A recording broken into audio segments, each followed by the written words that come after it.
Good guys, and welcome back to the channel. And on today's video we have another race day super shoe for you. Today we're digging deep into the Under Armour Velociti Elite 2. Now Under Armour has done a lot to bring this shoe up to the level of the competition, but have they done enough? Let's get into it.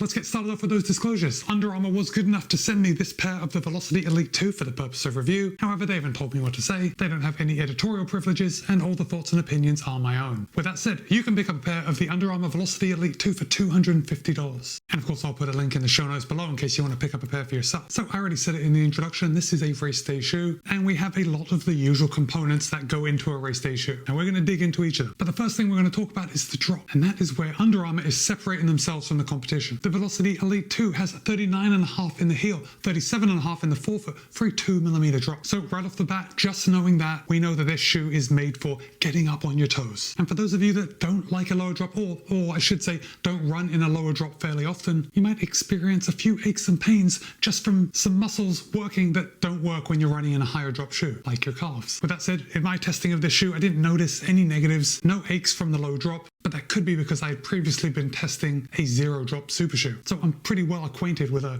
low to zero drop. Anyway, Under Armour claims that a US men's size 9 would tip the scale at 8.3 ounces or 235 grams. However, in my size, a US men's size 13, it tips the scale at 10 ounces or 285 grams. Now, right off the bat, I know what you're thinking, Matt, this is a super shoe. Why does it weigh 285 grams in your size? And yes, it is definitely on the upper end of super shoes. For example, my very lightest super shoe, the Asics Metaspeed Edge Paris, that tips the scale at 225 grams, so this is 60 grams heavier. But my Saucony Endorphin Pro 4 tips the scale at 260 grams, so this is only 25 grams more. And we can keep going up. My Ultra Vanish Carbon 2s tip the scale at 273 grams, so that makes this 12 grams heavier than the Ultra Vanish Carbon 2. So it's not wildly heavier than the competition, it's just a little heavier. Ultimately, weight is nothing but a number, and I found that a lot of shoes, while they might look heavy if we look at the number, they perform extremely well. So let's talk about sizing, but before we talk about the materials that go into the shoe, sizing is important. Now, for me, this does fit true to size. I am wearing a US men's size 13, and I wear a US men's size 13 in most other shoes. But this is going to be a biggie, and I think this is going to separate most people from wanting to buy this shoe to ruling it out completely.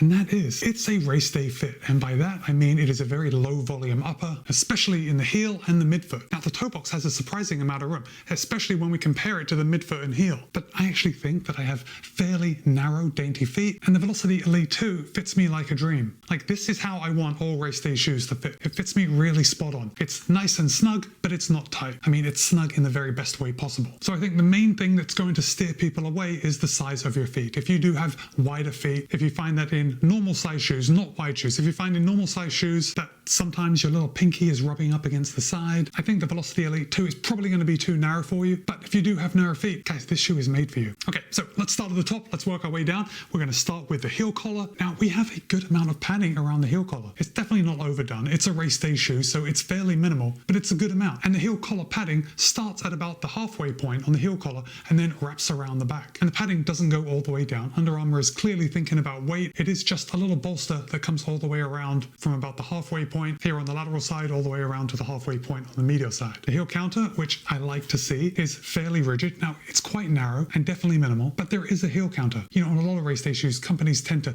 do away with the heel counter and they make it very floppy in the back. But at least for me, I think Under Armour has done a very good thing by adding this heel counter, because it's given my heel a nice lockdown. I didn't experience any slip. Or let me be honest, I should say that I don't often have a lot of heel slip in any shoes, but there are some shoes, especially race day shoes, where my heel sometimes feels a little loose in the back. Now, I can't say that it slips because I never have any blisters, but it just doesn't feel secure. It doesn't feel locked in. And I definitely had that feeling of being locked down in the Velociti Elite 2. So definitely one of the pluses on this shoe. For the upper, Under Armour is using their warp upper. It's very thin, very breathable. It's sheer. I mean, I can see the sock liner right through the upper here. And again, this is a race day shoe. This is what we expect. I expect to be able to see the inside of the shoe from the outside. Now, there aren't too many overlays, but there are some embroidered areas, and Under Armour is choosing to use a taped and embroidered upper. So first of all, coming around the toe box, we can see a little bit of an underlay, just giving some structure to that toe box. And then I don't know if you can see it on the camera. Yeah, you can see it. You can see these lines kind of crisscrossing across the upper. These are little pieces of tape that have been sewn into the upper, and that's creating a little bit of rigidity. And when you tighten down the laces, these pieces of tape on the upper act as a seatbelt, locking the upper across your midfoot. It actually works quite well. I mean, it does seem funny saying it's like a seatbelt for your foot, but those are Under Armour's words, not mine. But you know what? It fits. And I certainly got a good midfoot lockdown with the Velociti Elite 2. And because of this low volume upper, I did feel like my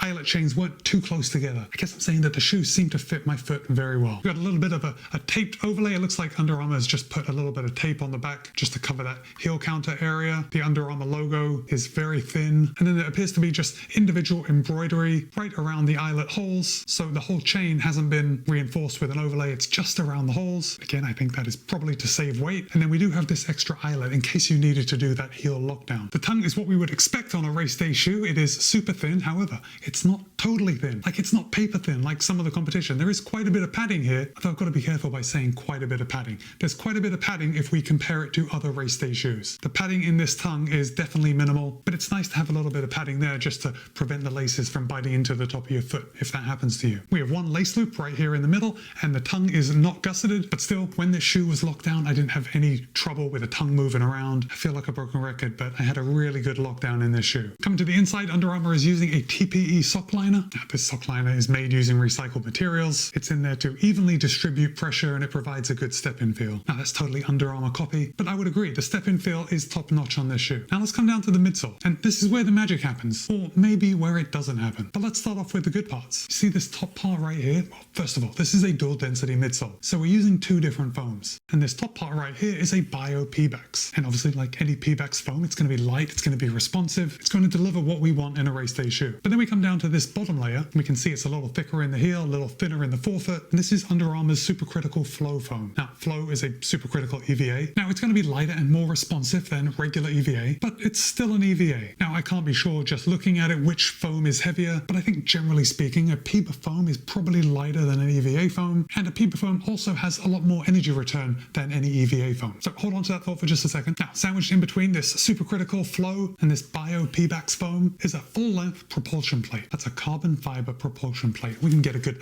look at it if I hold the shoe up on the bottom.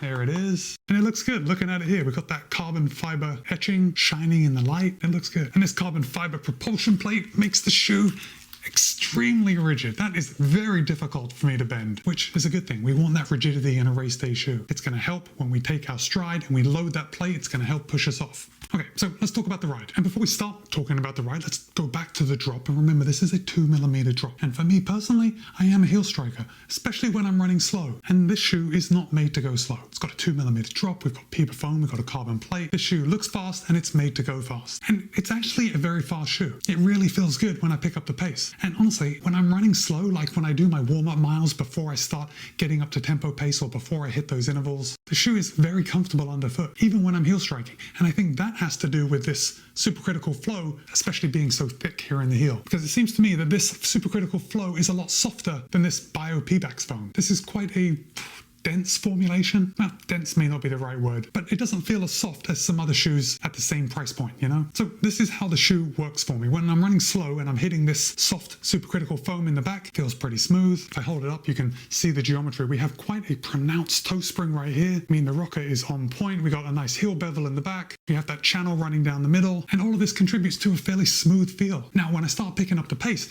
I do start landing a little further forward, and this is where the supercritical Flow kind of thins out, and we get a lot more of this bio Pebax foam. And it's definitely a firmer ride, especially when we consider comparing it to some of those super soft PEBA foams that you might have tried. But honestly, that in and of itself is not a bad thing. I think sometimes these foams get a little too soft and we need a little bit of road feel, which we get by having a slightly firmer foam to make us feel fast. Like when I start picking up the pace, this shoe certainly feels fast. But does it feel as fast as some other shoes in the same price range, like some of its competitors? And I'm going to say no. And look, I haven't tested this shoe in a lab. I have just gone out. I'm just a normal runner. I've gone out, I've logged a bunch of miles in it, and I come back and I'm giving you my opinion. But I've actually got no problem with this bio Pebax foam. I've got no problem with the carbon fiber plate. I like how rigid it is. I think I can definitely benefit from that when I'm picking up the pace. The shoe feels snappy when I'm rolling off. There's just something that I can't put my finger on. Well, I am going to put my finger on it. I think it's the supercritical flow. And although I do like this flow when I'm running at slower paces, I think maybe it's leaving something on the table when I start picking up the pace. So I can obviously see what Under Armour is doing. I think they're trying to make this shoe work for all paces, because when I'm running slow, I'm hitting here and it's nice and soft. There's a good roll through, a good transition, and the shoe feels good when I'm up on my toes. But this foam, I'm not sure. Or at least I'm sure about it. I'd love it in a daily trainer. I'm just not sure in a race day shoe. Anyway, this supercritical foam is also rubberized EVA, and that's what they're using for the outsole. We've got no outsole rubber, which is great because we're saving a little bit of weight. And also, I am a big fan of a rubberized EVA outsole. I like how it feels on the run. I like how quiet it is on the run. And I am definitely seeing some wear here on my lateral heel edge. I'm seeing... It's tough to see if I'm actually seeing anywhere up on my forefoot or they're just dirty, but it's actually looking pretty well. Either way, I'm going to say that the Velociti Elite 2s are going to last longer than your standard $250 race day shoe. Like, I'm not seeing enough wear here for me to be concerned. Like, these are definitely going to last you hundreds of miles. Oh, one thing I did just notice, I have a little stone wedged in between this midsole groove. Not that that means anything, I'll pick it out later and throw it out, but this midsole groove is capable of picking up some rocks. So yeah, overall, I think the Velociti Elite 2 is a solid shoe. Where I think it falls short is actually being a race day option. There is so much competition out there now that I think if you are going to compare this with some of the other top competitors, it does fall a little short. Now that could easily be rectified with dropping the price. I think maybe if you could get this shoe for $200, you would be getting an incredible deal. And who knows, maybe Under Armour will run some sales and you'll be able to pick up this shoe. But I kind of feel bad. It's kind of unfair of me to talk down about this shoe because it's a really solid shoe. It's just that price at $250. It invites comparison to other $250 shoes. And I don't think it holds up. With that said, it's a super fun shoe to run in, and I would actually be happy to run a marathon in it. Like, it is comfortable enough, it does feel snappy enough where you would feel like you're getting something out of the shoe on race day. So I don't know. What are your thoughts? Have you run in the Velociti Elite 2? Did you run in the original Velociti Elite? Let me know in the comments. But with that, it's Matt B. This has been my review of Under Armour's Velociti Elite 2. Be kind, be happy, run well. I'll see you in a couple of days.